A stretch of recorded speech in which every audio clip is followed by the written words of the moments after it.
Good afternoon. Welcome to Broadband Breakfast live online for Wednesday, August 26, 2020. I'm Drew Clark, editor and publisher of Broadband Breakfast, and this will be another of our Champions of Broadband series.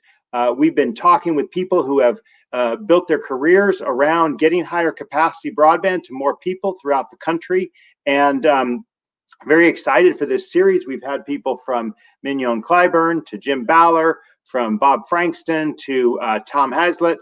Today, we're going to be hearing from another very distinguished guest who's been focused on the world of libraries and getting higher capacity broadband to libraries, Don Means.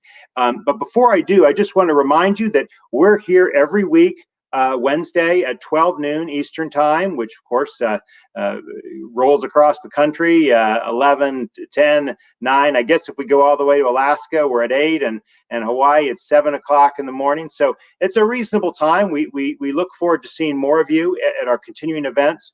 We'll probably be doing one or maybe two more of this Champions of Broadband series, and then we'll be starting a new exciting series in September that you'll be able to follow more about at broadbandbreakfast.com. And I want to encourage everyone, if you haven't already, to sign up for our email alert. It's on the right-hand side of broadbandbreakfast.com. You can go and sign up, and you'll receive our twice weekly emails that will keep you updated on both the news and the events that we're hosting and looking forward to every week.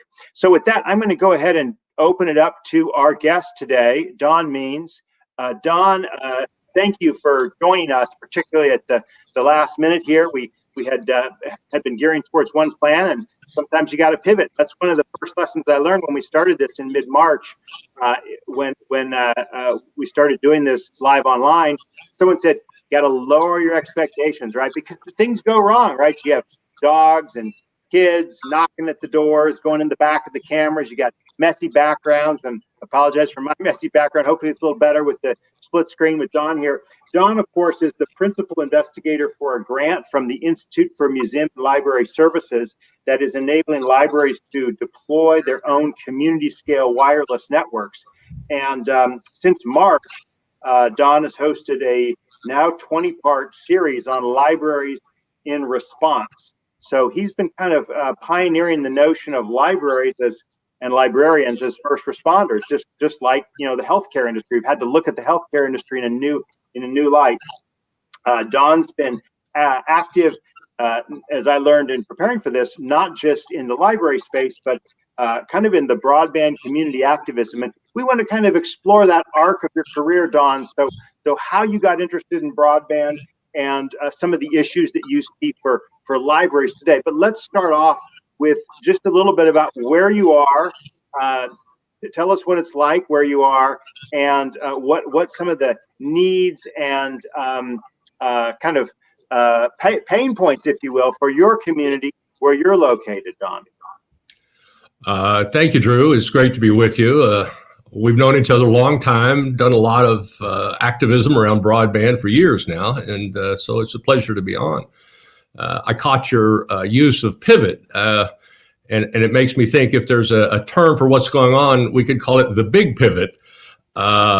Nothing has interrupted our lives like this pandemic. I mean, worldwide civilization itself has just suddenly changed to shape itself around what this virus allows us to do. And I know we're going to come back to that because that is what's happening today. I'm in Sausalito, California, my home office, and it's foggy and smoky today. We've had everybody knows, we've had a lot of fire out here. Everything is drier earlier, and we have more fires. It's now, it used to be a season in the fall when the lightning would come in and start forest fires. That's the nature of California for millennia, and now it's almost year round. So it's a tough situation, but we're pretty well off. I mean, we're very well off here in a comfortable setting, and my wife and I have been here for over 20 years. She's a professional artist from France, and she's still able to work, and her gallery is still keeping her busy. And then the work that I've been doing is, of course, going on and is pivoted in response. So Don, when we chatted yesterday, you discussed how some of your early efforts to get broadband, high capacity broadband in Sausalito. Would you mind recounting a little bit about that history? When did you first say, hey, I need to get this internet thing in my home? And what did you do to try to get it? Well, like most people's stories, it's one thing leads to another. I go back to the 80s. So I was in the software business in the 80s, and then got into consulting in the early 90s, and was asked by the Autodesk Foundation in the mid 90s to facilitate a partnership between the local, what was then called the multimedia industry in Marin County, and the College of Marin, the community college here, which had the surplus capacity. At the time, maybe people remember that that was the age of the arrival of the CD-ROM. It became a standard feature in the PC. I guess it was Christmas of '93, and suddenly there was an explosion of demand for what were called titles, CD-ROM titles, education, entertainment titles. And these were created by Marin actually was the hub of that industry. These projects were created similar to the way movies are created. You have a team of specialists that would come together for a specific project. Small companies, independent people, writers and so forth, graphic artists, producers and so forth. And the problem was that to do a job, you had to burn a disk and then drive it over to the next point in the chain of development. And that was really slow and cumbersome, of course. So the idea was to set up a kind of a business park for these multimedia developers at the college that had surplus space, where they had, at our instigation, implemented a fiber ring around the campus. So then you'd had a local network environment to share files, rich files. So that worked. It was really hot at the time. This is just before the web really arrived. This was a couple of years, maybe a year before the web really hit. And at that time, Marin County was the multimedia capital of the world. In fact, Silicon Valley was all about silicon. Oracle, was a software company, and not even quite down to Silicon Valley. And San Francisco and Marin were creating these media titles. And a lot of this was drawn by Lucas, who was based in Marin at the time. And a lot of people came in and spun off of that and stayed here. So actually, there were two distributors of titles in Marin that outshipped Microsoft in units of CD-ROM. Which was an impressive thing. It was expected to last for 5 years at least, but the web arrived and kind of swept over all that. Even though it wasn't a rich environment, it was vast, and people would just go on. And our local dial-up, remember dial-up? There was no charge to sit on a dial-up link. It was slow, but there wasn't much to actually download, and people would poke around all over this World Wide Web that had suddenly come onto the stage. Instead of working with these rich media, kind of things we do on a broadband now, but it was on a disk then, these exploration worlds and all that kind of stuff. So the point of that was that it then in the late 90s, broadband started to be deployed, and everybody was talking about, how great it is. And we knew that. We understood what that was. And we're going, well, yeah, they have it in San Francisco and San Diego. Why don't we have it here? And they came back with, well, you're a fairly well-to-do community, but you're still suburban rural. That makes you a second-tier market. And we go, we're a what? A market? This is telecommunication service. That doesn't everybody get it when it comes available? Isn't that the history of telecommunications? In the context of the universal service concept that has driven telephone and electrification and so forth. And they said, well, no, that's the old model. The new model is that we're just technology companies like Cisco and Intel, and we'll make investment where we think we can expect return. And that was actually the departure from universal service for broadband. And we go, oh, okay, that's the new deal then. So what can we do to make ourselves more attractive as a market? And so we convened it, and we call that the Community Telestructure Initiative. And we got all the telecom managers and the providers, the CLECs, the competitive local exchange carriers at the time, who were the first ones providing broadband before the large carriers got into the business, and talked about, how we wanted this. And so we kind of separated ourselves from the other second tier markets to attract investment, and then it came. But the realization that came out of that was that you as a community have to understand what this means, what the value of this new utility, this new infrastructure is to the future of your community. And you need to have a plan for it. So a strategy. And so that began a new campaign to encourage communities to develop those. So let me just jump in. One of the things we've talked about with others as we've had these sessions is how all broadband is local in a certain sort of way, just to kind of use a Tip O'Neill aphorism. All politics is local, all broadband is local. There's a huge local component, and I appreciate you highlighting that right up front.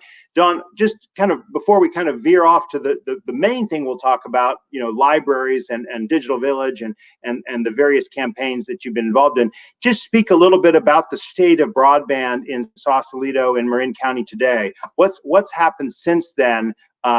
Based on this group that you were involved in, Telestructure, and other efforts. Yeah, it's you're absolutely right about the local reality, and that was the understanding was that every community is a unique combination of circumstances. Socioeconomics, topology. All of that creates a unique configuration, and it's not one size fits all. And that's been a barrier because providers want to see markets as unified, so they don't have to customize everywhere. But in fact, that's just the opposite. So the point of that is that every community needs to take responsibility for its own plan for this infrastructure, however it has to happen, whatever technology or business model. It just understands the case of plan or be planned. And frankly, you don't want to be planned by people that don't have the community's interest at heart.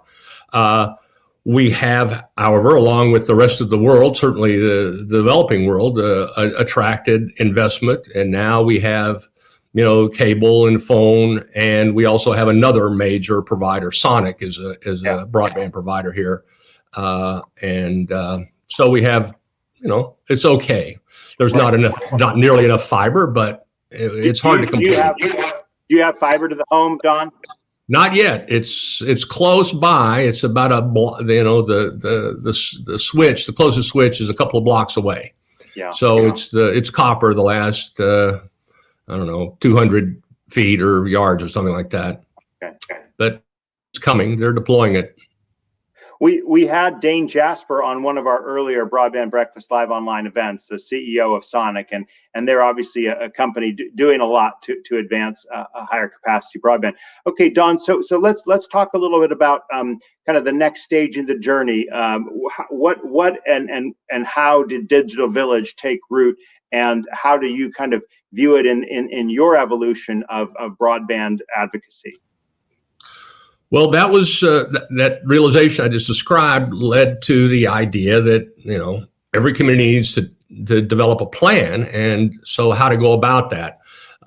So we, in effect, incubated Digital Village Associates at that point in time in the mid-90s when we did the partnership with the college, and then looking at the infrastructure needs and then figuring that would be a universal need, that every community would need that, and launched a national campaign to foster that.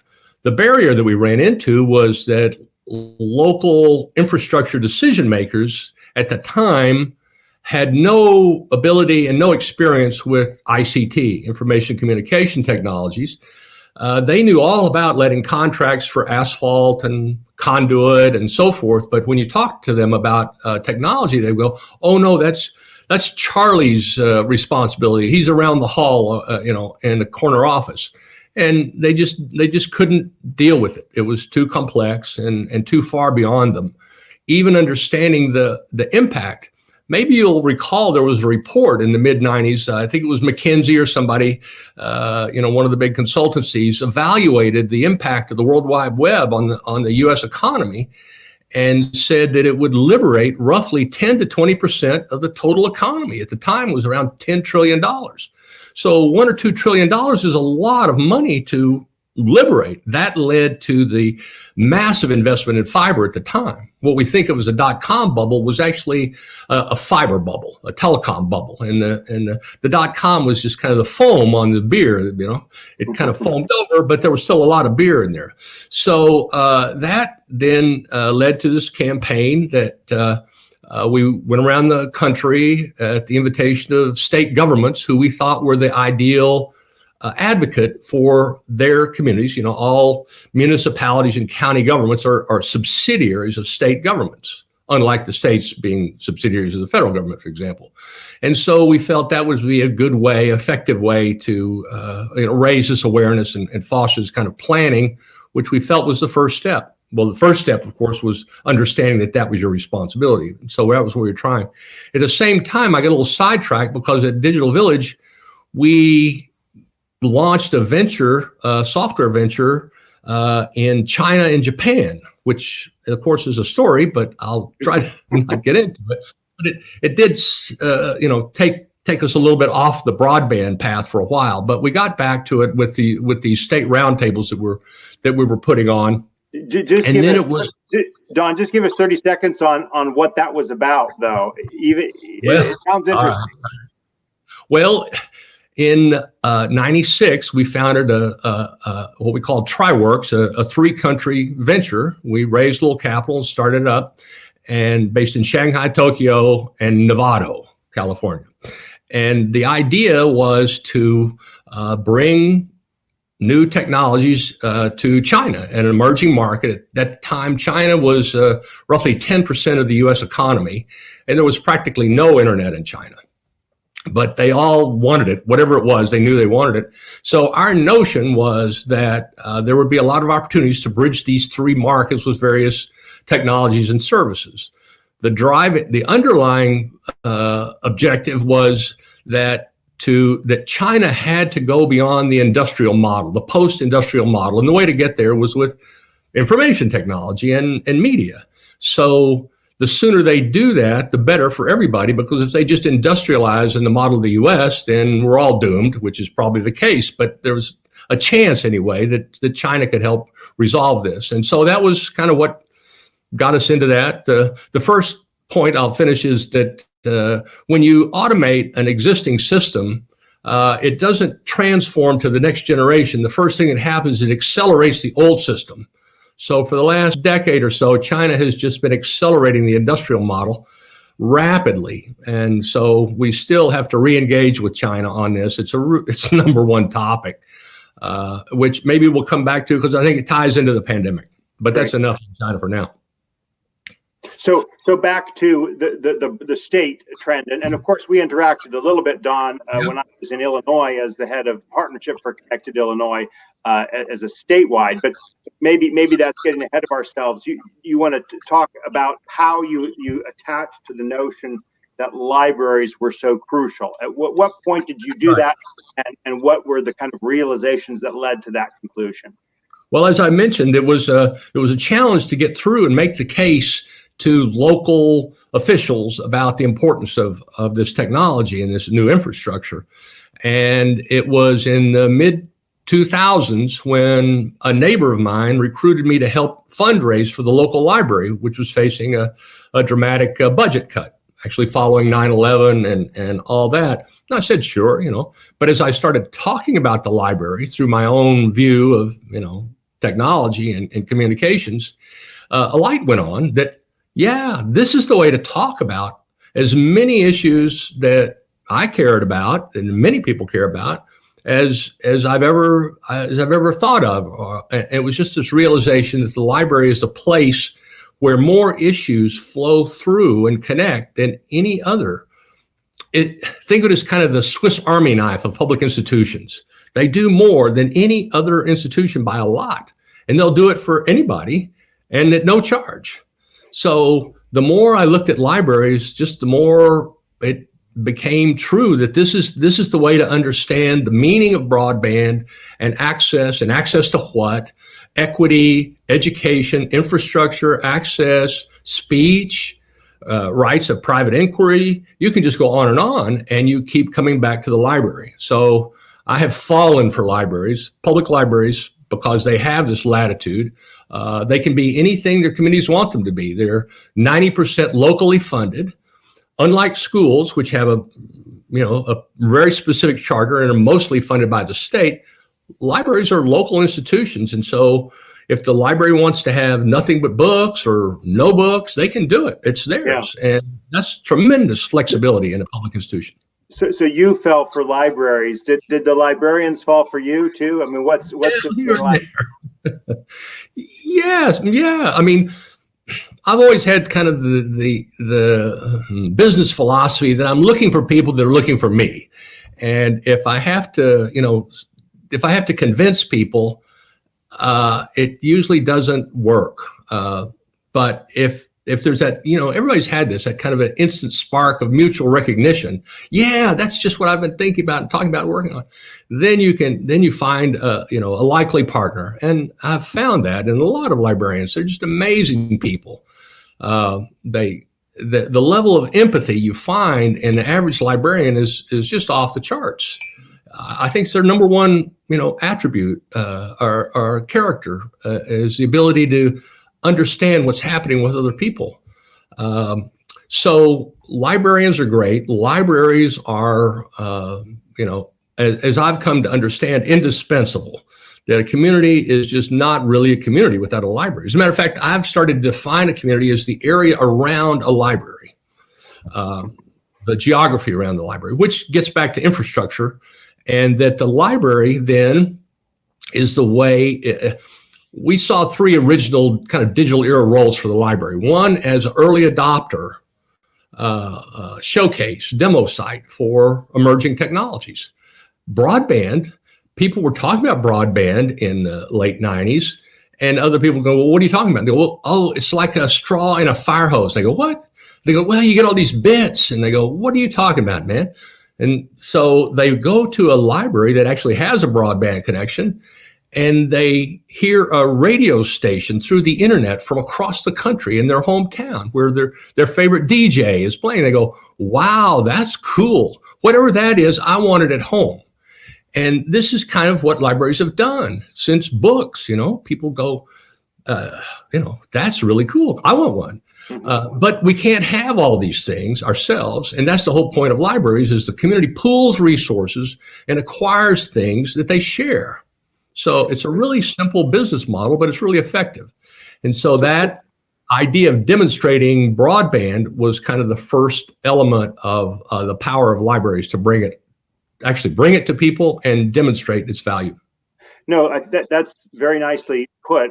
Let me kind of probe a little bit further on this. So one, how have libraries reacted to the digitization of books, of kind of, some people say, oh, they're no longer relevant, right? And I'm sure you've got a very different take. But two, could you just move from that to the specifics about libraries' role in broadband expansion, right? I mean, not just education, but also literal expansion. And this became, of course, a part of the Recovery Act. Wondering if you could speak to that 2009 effort as well.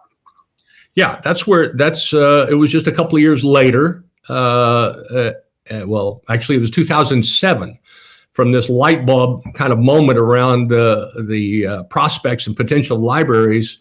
We initiated a campaign called the Fiber to the Library campaign, saying that running high capacity fiber to all 16,000 something library facilities was the most economical, expedient, and equitable way to deliver next generation broadband into every community. So that became our, and it still is. We're still working on it because we haven't gotten there yet. But then, as you point out, after the election of Obama in 2008 and the arrival in 2009 of the stimulus, there was the National Broadband Plan. And so that was really when the formation of the idea of open middle mile arrived. And the formation of Shelby, the Schools, Health, and Libraries Broadband Coalition, which I helped co-found. and Shelby is a kind of a meta association. It started that way, a national association of national associations of the libraries, the research and education networks, the school networking people, all the anchor institutions, interest in broadband groups became the Schools, Health, and Libraries Broadband Coalition, DC-based advocacy. And that group helped drive the adoption in the National Broadband Plan and in the Stimulus Act to put billions of dollars, I think it was around $4 billion, into open middle mile infrastructure projects, which we still think is the smartest use of funds. That is to say, running fiber to the anchor institutions not only delivers high capacity broadband to these priority endpoints, libraries, schools, clinics, so forth, but it also acts to extend the infrastructure deeper into the community, aka market, and available for interconnect so that last mile providers, wired, wireless, public, private, could hook into that and at a much lower cost and risk extend connectivity to homes and offices in those communities. So there were about 120 something projects like that funded by NTIA under the Department of Commerce, who administered that part of the grant. And I think there have been some 500 interconnect agreements done since that. And they're still happening as that middle mile model continues to pay off. The gap we have right now between deploying infrastructure that way economically and efficiently and the roughly $4 billion a year that we spend on the E-rate program to connect libraries and schools. But that money, those expenditures cannot be used for shared infrastructure. There are ways to do it, but it should be much more open. And there's more to it even now as we're trying to deal with this crisis. Mm-hmm, mm-hmm. Well, these are great thoughts, and perhaps we can explore them a little bit greater length as we go along. Just one quick note on Shelby. We have the Schools, Health, and Library Broadband Coalition. We have had John Windhausen, the group's executive director, on Broadband Breakfast Live Online, and they have been a sponsor of Broadband Breakfast, just as we have worked together on the Gigabit Libraries project. So we're certainly familiar with them, and I know John raised these issues about how we can make sure, how the country can make sure that when it's doing deployments, these shared networks, the disconnect can be eliminated or minimized that you just described. And those are important points. I don't want to forget those. But I really want to go on to the Gigabit Libraries initiative and sort of how that took shape. How would you describe what Gigabit Libraries is? And then maybe you could lead into what you've been doing since the arrival of the coronavirus pandemic. Thanks. Well, the Gigabit Libraries Network is in effect fiber to the library as an ad hoc organization. So it's just an open collaboration of libraries that are doing interesting things with technology, sharing experiences and strategies, and looking to join on projects. So that was how it started. And then very soon after that, now about 5-6 years ago, the idea of incorporating wireless into this infrastructure became interesting. I mean, nearly all libraries have Wi-Fi in the building, or maybe it bleeds out the building a little bit. But it was important that it does bleed out. Yeah, and now it's more important than ever. But at the time, it was just accidental or incidental. But what had occurred in the mid-teens was the arrival of TV white space. So TV white space is spectrum in the TV bands, in the UHF bands, which has become available as a result of the digital TV conversion.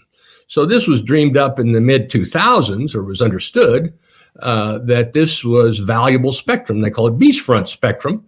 That's why they put TV broadcast there in the first place, because it has all these characteristics. It goes very far, and the lower frequency allows it to penetrate obstructions.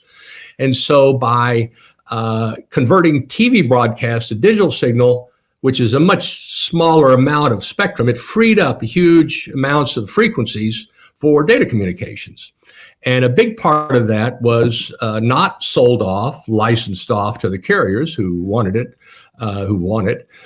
but held for open use, like Wi-Fi. You know, anybody can use Wi-Fi. Nobody owns Wi-Fi. You just buy certified equipment and you can create your own Wi-Fi network. That's it. TV, same thing with TV white space, only TV white space has its long range capabilities. It can go, miles, miles and pass through and around obstructions. So we thought that was really cool and relatively cheap. So we started it's kind of an extension of fiber to the library, is wireless through the library. Mm-hmm.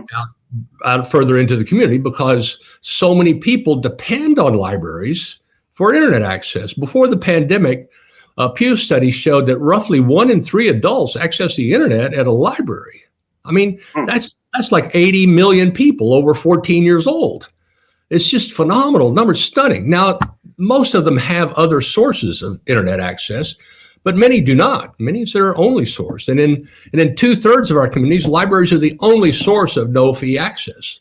Probably most of us on right now and your viewership live in cities, and we're familiar with Starbucks everywhere and McDonald's everywhere, but they're not everywhere. And in rural parts, they're not.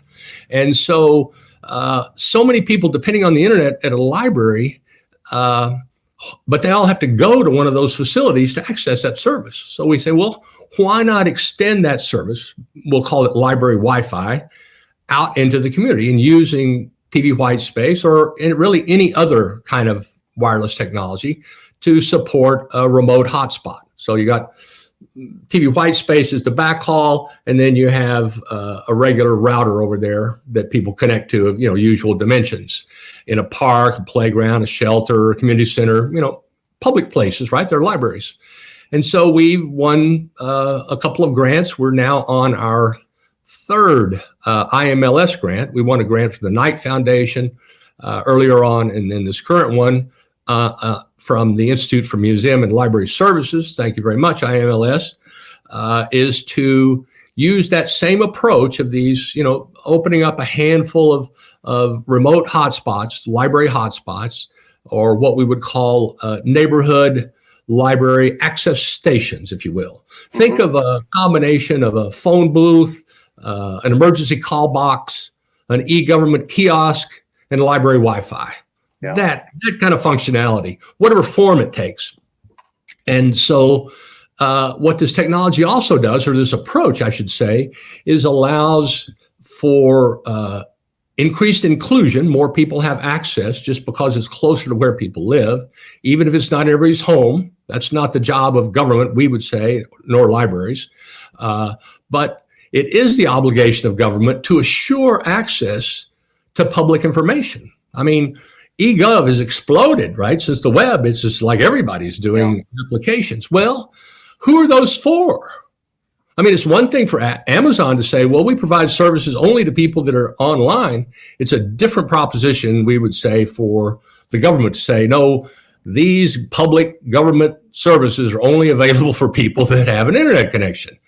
Well, they can't. And when you say, well, what about the people that don't have a connection? They go, we did it for, cost savings and efficiency like everybody. But, well, they can go to the library. They'll help them. Well, okay, they will. But do they share any of those cost savings with the library for taking on this new job? No, they don't. But nevertheless, it is an obligation that we say that assuring access to public information is an essential service and a government obligation. Government at every level, state, local, and federal. So the wireless project has continued. The additional function, in addition to increased inclusion, is that these units, if they're engineered to be resilient and self-powering, offer a response resource, a potential capability against disaster. So, I mean, right now we've got them, fires. Last year, we had this huge fire in Sonoma. Everybody knows about the Paradise Fire, wiped out that whole community. The year before that, in Santa Rosa, these fires, they wiped out 80 cell towers. I mean, the electricity was out, everything was out. Well, how do you communicate in that situation? You don't. You have to go somewhere to get any kind of information. And most of us have never really lost access to the internet or communication at some level for very long, but it happens. They turned off our electricity here in Marin last year for a week just to reduce the load on the grid so they could, fight the fires. Well, things happen after 12 hours, like your phone is out. Even if the cell system is up, it's overloaded because everything else is out. And so people were going to their library and the community center or wherever. It was set up as a charging station. So everybody was sitting around daisy chained with their devices charging up. It makes you think that how tenuous our existence is and how dependent we are on this communications infrastructure, which is not rock solid. So Don, like you, I'm a real fan of libraries. I've spent a fair bit of time in libraries. I enjoy going, perusing books. I haven't been in a library in 5.5 months, right, because of this pandemic. So I know you've thought about this. You've devoted a series of webcasts. You do one every week, Gigabit Libraries. You started off with the theme of what is a library, if the building's not open. So tell us a little bit about what is the answer to that question? What is a library if the building isn't open? And how have libraries adapted to this pandemic? Well, it's still an open question. In late March, after the pandemic actually set in, the question, just from doing all this library work, okay, now what? And then in the way of addressing questions like that, you kind of go back to basic principles and fundamental questions. And the fundamental existential question at that point, and still somewhat remains, what is a library if the building is closed? Libraries for the last 10 years, with the arrival, I think you touched on it, of a number of technologies, and have long been taken for granted. Libraries, people just assume libraries are nice. The library has almost no antagonists. Almost every other institution, by the way, does. You can't name one that doesn't have people that are actively opposing it, but very few people oppose libraries. But they may not actively support libraries. There are three populations we've found that just don't quite get libraries. And they should. And the wealthier people, they just one click at Amazon or whatever. Technologists, they go, well, what's the point? I mean, do they still exist? I've got Google, right? And politicians, we find they only really pay attention to libraries when a bunch of people show up in the council chamber demanding that they do not cut their budget. But otherwise, I don't think political people are especially appreciative of literature. Let me put it that way. Anyway, those are three important constituencies that should appreciate libraries. But because they don't, libraries continue to be kind of under-supported. As popular as they are, half the population are active library users. Half. It also amazes me. I've never been a big library user. I'm, a technology kind of guy, and so I haven't until this kind of thing I recounted. So with the library closed then, in the last 10 years, because of Kindle and ebooks, libraries have had forces for change since, forever. 100 years ago, the publishers said, well, why would anybody ever buy a book if they could get it for free at the library? Well, what libraries did was create a nation of readers that wanted their own books, kind of like the broadband story I just related. Mm-hmm. So they have this role of fostering demand for all kinds of commercial products and services.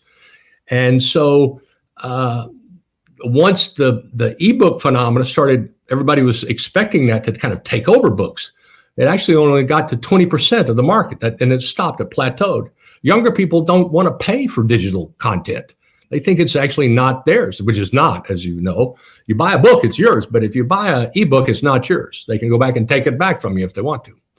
So libraries in changing have then started to think more about space and spaces, maker spaces and meeting spaces. And so the architecture, the ongoing redesign of libraries has moved over more to spaces and uses over the last 10 years. It has intensified.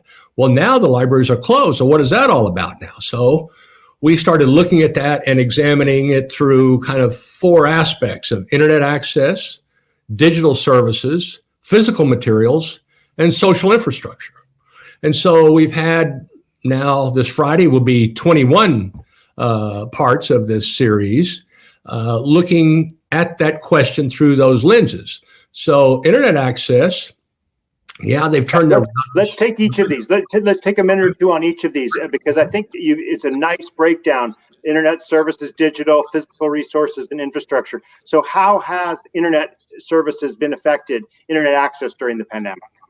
Well, it's a kind of an arbitrary taxonomy to look at that question, and we don't presume it's the most complete, but just from our perspective, it's the way to go at it. So starting with internet access, the most obvious thing to do was just turn the routers, to the window and extend the signal down in the parking lot. And then the FCC came through and said, that's okay. You can point the antenna out into the parking lot. Oh, great. Thanks very much, FCC.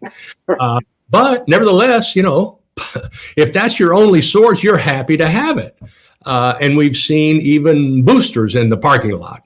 And of course, we would say they should be able to extend it as far into the community as they can go with it, because it is an essential service. And I made the point about accessing public information, health information. Come on, let's quit fooling around with this stuff. So internet access is more or less that, as parking lot and checkout hotspots, which is the rage, of course.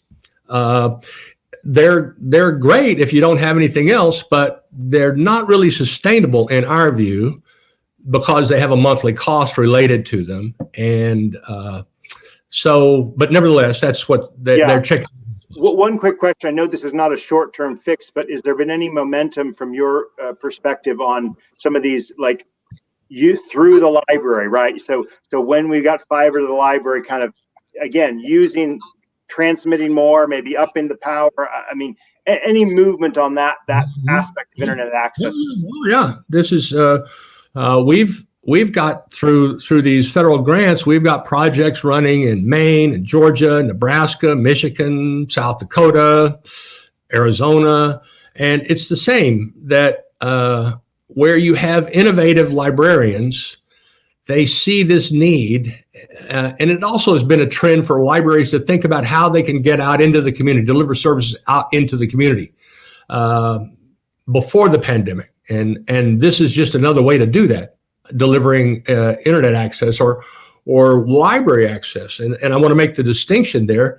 Library Wi-Fi can take you directly to the internet, but generally it takes you to the library.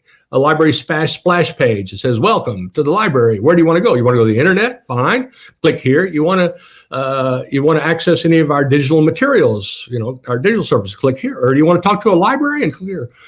So that's a way for the library to, and it's proven, wherever they do this, free library Wi-Fi is popular. Imagine that. We had one project in Manhattan, Kansas. They installed remotes in the at the swimming pool, in the ice rink, at a senior center, in a public park. Mm-hmm. People liked it. They loved it. And so we had another grant that we were offering them as a kind of a phase 2. And they came back and said, well, no, we don't want it. Actually, we captured all the data on the use of these remote access points, and it exceeds the demand for the library itself during the summer months. And so it's really popular in the community. So the city has decided they're going to run fiber to all 4 of those locations.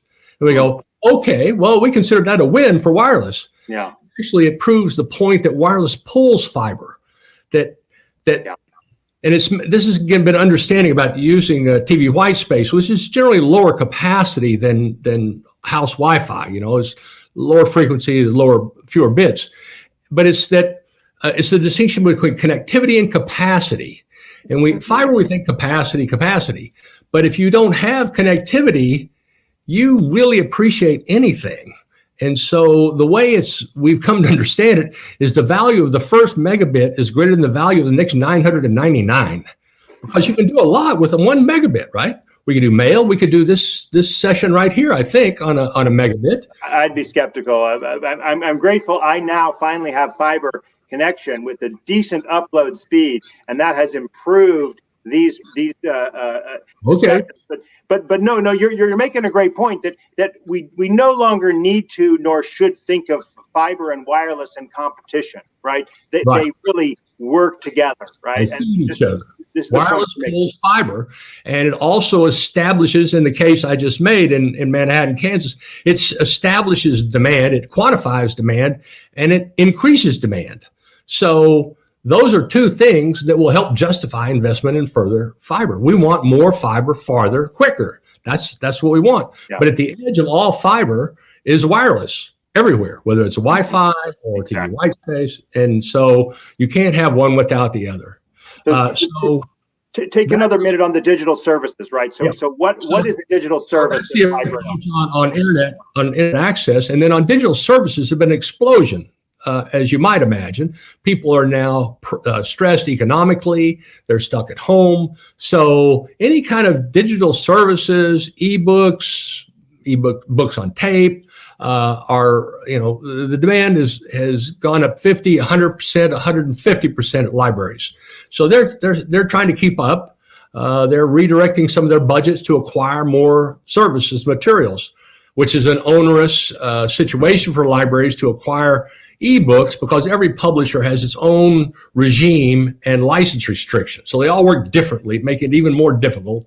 And many of them are just unreasonable. So it's one of the challenges of libraries, but they're extremely flexible people and they respond to changes. So digital services exploding. Physical materials were just stopped immediately. And then we started to understand, well, the virus doesn't cling to, cardboard and things. And so 72 hours, things are fine, even less really.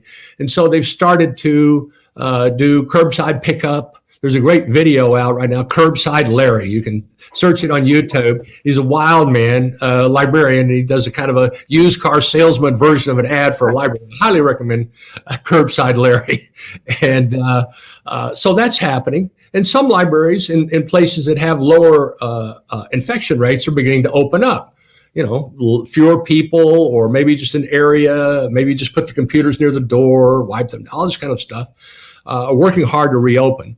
And then the social infrastructure part wasn't really what we thought of in the beginning until we had a presentation on our weekly Zoom from a librarian in Denmark, because this is international.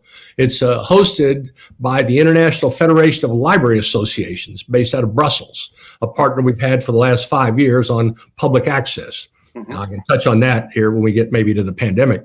And so the Denmark librarian was talking about the role of the library in social cohesion and how the community kind of prioritizes itself and the kind of the glue that helps people relate to each other physically and proximately in geography. So yeah, of course, that's what libraries do.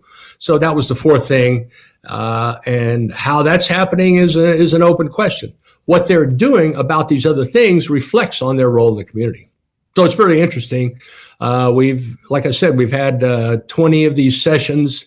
Friday will be number 21. The registration is open on the pandemic response page at giglibraries.net. And everybody's welcome. It's open. We've had about 50 plus presenters since March.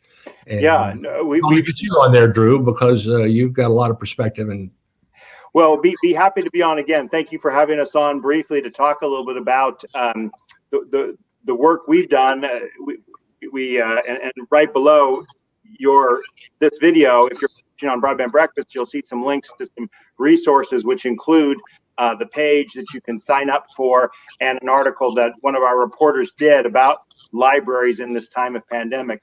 I want to kind of tease out the international point that you just touched upon, because in my perhaps more limited parochial frame, I look at libraries as a very American thing. Obviously, they're not, but there is an American spin on libraries. I would be very interested in what you've learned from the international perspective during the pandemic in particular, and also because kind of hit Europe harder sooner, and so they probably closed, maybe more dramatically and directly. So talk a little bit, if you would, about the international component of libraries and how they are using the variety of things we've talked about, digital services, internet access, perhaps differently than we are here in America.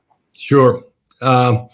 Well, I guess I did not mention that Gigabit Libraries is actually an open global consortium. So there are, libraries from everywhere already engaged with that. And in about 5 years ago, we engaged with IFLA, the International Federation of Library Associations. This is a organization based in the Netherlands whose members are national libraries and national library associations, like the Library of Congress and the American Library Association. They're members of this. And every country has a national library, which may be the actual library system of the country, depending on, the state of libraries, which are vast array of, the U.S. is one of the leading countries in adoption of libraries, but Europe also prizes libraries highly, and other places. China is building a lot of new libraries. These unbelievable facilities in the way of China doing things. So we joined with IFLA around the concept of public access, which they've been championing through the Internet Governance Forum, IGF. It's an ongoing consortium. I mean, who governs the internet, right? Nobody governs the internet. It kind of works through a mishmash of collaborations and subgroups, the domain names, all of that.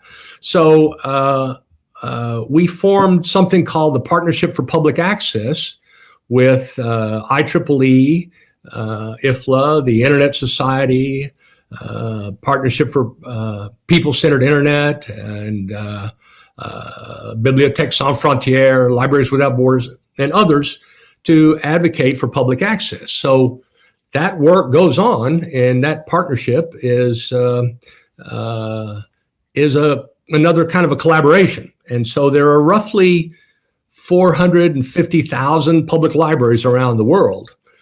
And now, in the context of the pandemic, that's what really was started the libraries in response, the libraries that are closed. Libraries in response is what that weekly campaign is titled.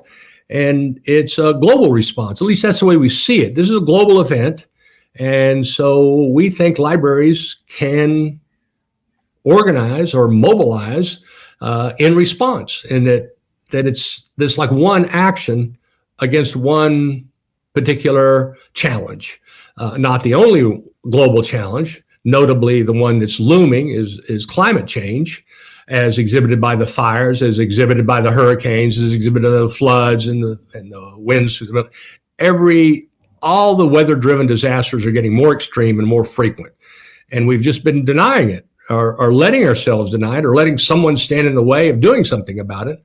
But this is my hope, that the pandemic will cause a transformation in our thinking, that we have to understand we have to deal with serious, urgent problems, or we're finished. And so libraries can play an active role in that response.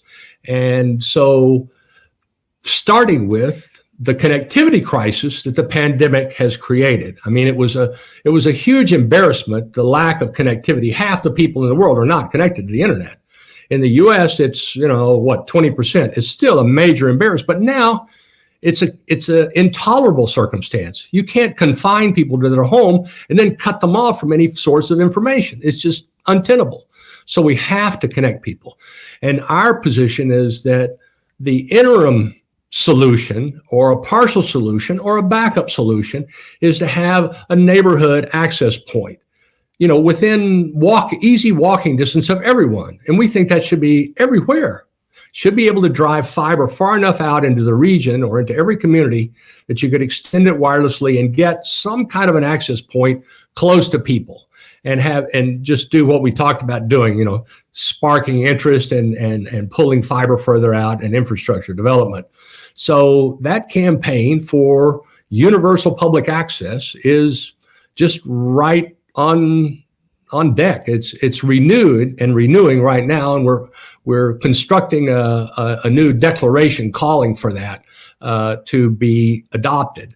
And we're saying that this is the obligation of government at every level to assure this access to this public information. It's their responsibility to make sure people can get that information, not necessarily, for Netflix and all that, but for a basic level of access to digital information, public information, they have to have it. How that's going to work out, we'll see.